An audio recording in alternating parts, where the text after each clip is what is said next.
Thutmose III built castles and forts, trained his soldiers in the best training, and provided them with powerful, innovative weapons such as modern arrows, and expanded the use of chariots in combat.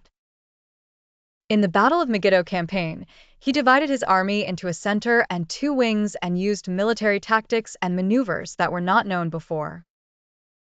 Then he set out at the head of his army from Qantara and covered a distance of 150 miles in 10 days, after which he reached Gaza, then covered another 80 miles in 11 days between Gaza and one of the cities at the foot of Mount Carmel.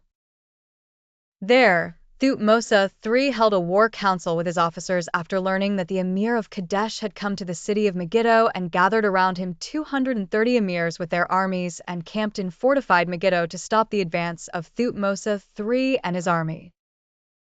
There were 3 ways to reach Megiddo, 2 of which went around the foot of Mount Carmel, and the third was a narrow passage, but it led directly to Megiddo. Thutmose decided that the army would pass through the third passage in an adventure that later turned the tide of the battle.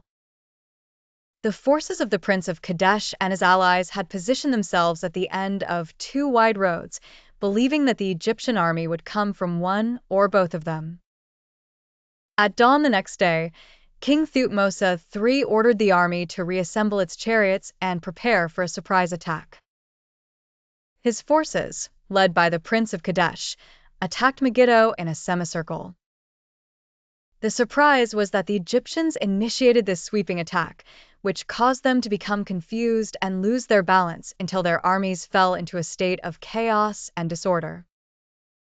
The army commanders and companies began to flee, leaving behind their large chariots and their camp full of spoils, to enter the fortified city. Because the Egyptian army was busy collecting spoils, the Asians were able to escape to the city and fortified themselves there.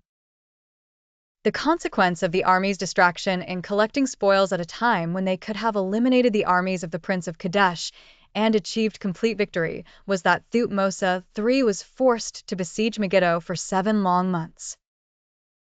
The princes surrendered and sent their sons carrying weapons to deliver them to King Thutmose III.